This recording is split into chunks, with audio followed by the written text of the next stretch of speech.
गरीब वर्सेस अमीर की जिंदगी। विलासपुर नाम के गांव में ज्यादातर व्यक्ति धनवान थे।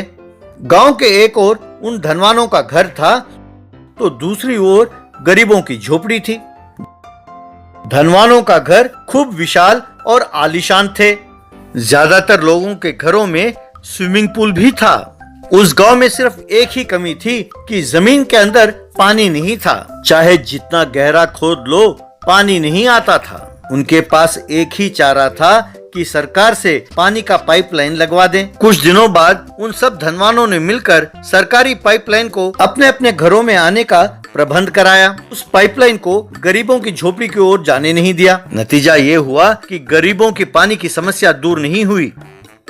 विलासपुर का सबसे धनवान व्यक्ति था विक्रम सिंह। विक्रम सिंह के घर गोपाल काम करता था। एक दिन गोपाल की तबीयत खराब हो गई तो उसने अपने बेटे को बुलाकर, देखो बेटा, तुम मालिक के घर में चुपचाप काम करो और बिना कुछ कहे घर लौटाओ। अगर तुमने कोई बात की तो हम मुसीबत में पड़ जाएंगे बेटा, ध्यान रहे, कहकर उसे चेतावनी देकर भेजा। छोटू विक्रम सिंह के घर गया। तब विक्रम सिंह, ए छोटू, तुरंत उस स्विमिंग पूल का पानी बदलो। छोटू ने जब स्विमिंग पूल में इतना सारा पानी देखा तब उसे अपने बस्ती वालों की पानी की परेशानी याद आई। एक दिन विक्रम सिंह ने अपने दोस्तों को बर्थडे पार्टी दिया। स्विमिंग पूल के पास पार्टी का इंतजाम हुआ। विक्रम सिंह ने बाद में वाटर टैंकर से पानी मंगवाया।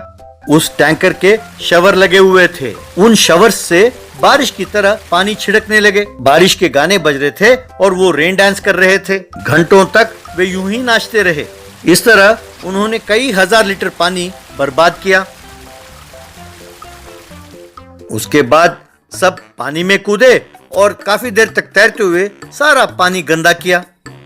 पार्टी खत्म होने के बाद उस जगह को साफ करने के लिए छोटू को बहुत पानी खर्च करना पड़ा। यूं पानी को बर्बाद होते हुए देखकर छोटू को उन लोगों की पानी की परेशानी याद आई, पर अपने पिताजी की बातों को याद करते हुए वो चुप रहा। घर आकर छोटू अपने पिताजी से, बापू, क्या अपने मालिक के घर में रोज पानी बदलते हैं? हाँ बेटे, हर रोज बदलना पड़ता है। पर उनके पास इतने पानी है कहाँ से बापू? ना उनके घर में बोर है, ना उनके घर में कुआं। हमारे गांव में इतने साफ पानी कहाँ से आता है बापू? कुछ नहीं बेटे, वो लोग बहुत धनवान हैं, वो कुछ भी कर सकते हैं, उनका काम चल जाता है। सच तो ये है कि जो पाइपलाइन गांव भर में आना चाहिए था उसे उन्होंने अपने घरों में ही लगवाया है, इसीलिए हमें पानी की तंगी हो रही है। तो फिर हम चुप क्यों बैठे बापू? हमारा हिस्से का पानी हमें देने के लिए उनसे कहते हैं, ये हमारा हक है। बेटे, ये बातें जोर से ना कहो, किसी ने सुन लिया तो हम इस गांव में नहीं रह पाएंगे। कुछ दिनों बाद उस गांव में भूकंप आया। उसकी तीव्रता कम होने के कारण किसी की जान नहीं गई, पर उसके वजह से वाटर का पाइपलाइन टूट गया। नतीजा ये हुआ कि धनवानों के घर में पानी की सप्लाई बंद हो गई। सरकार ने घोषणा की कि 3 महीनों के लिए बिलासपुर में पानी की सप्लाई नहीं होगी।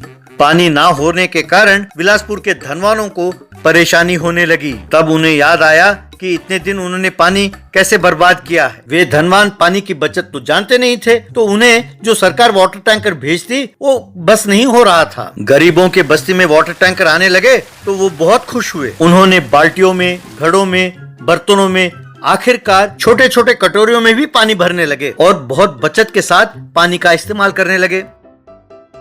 एक दिन विक्रम सिंह गोपाल से, भाई गोपाल, ये पानी की मुसीबत तो बहुत ज्यादा है। सवेरे जो टैंकर आया था उसमें जो पानी है वो सिर्फ 2 घंटे चला है। अब पता नहीं दोबारा टैंकर आने के लिए कितने दिन लगेंगे। कहते हैं कि पाइपलाइन को ठीक होने में 3 महीने लग जाएंगे। समझ में नहीं आता कि क्या करें। कम से कम बाथरूम के लिए पानी होता तो अच्छा था। मुझे नहाए हुए 2 दिन हो गए हैं, सारे बदन में खुजली हो रही है। वैसे भी मुझे चर्म रोग है, अगर मैं एक दिन भी ना नहाऊं तो मेरे खाल फटने लगते हैं। समझ में नहीं आता कि क्या करें।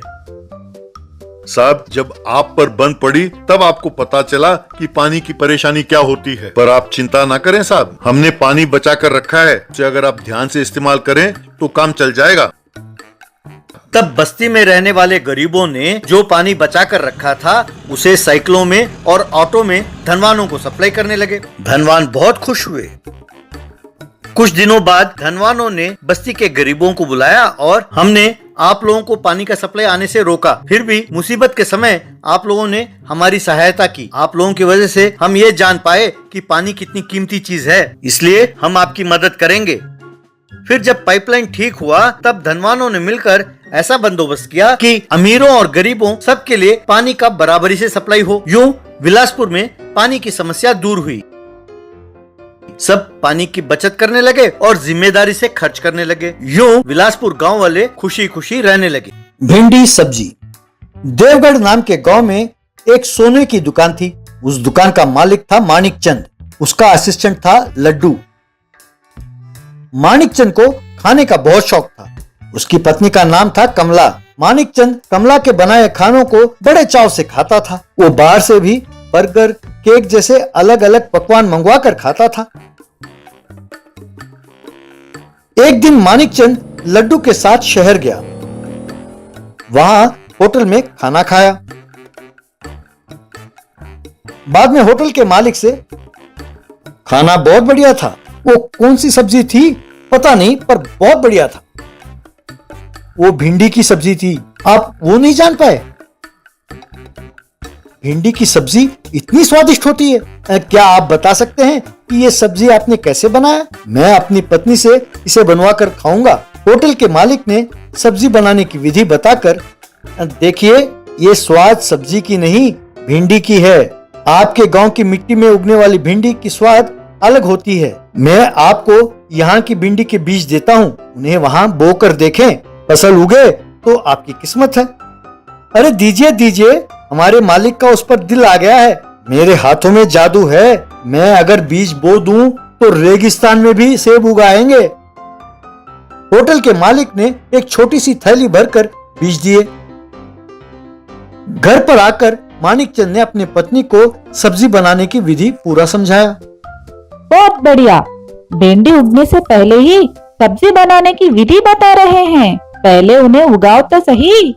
आपको चिंता करने की जरूरत नहीं है मालकिन, मेरे हाथ बहुत लकी हैं। मालिक आइए इन्हें बोते हैं।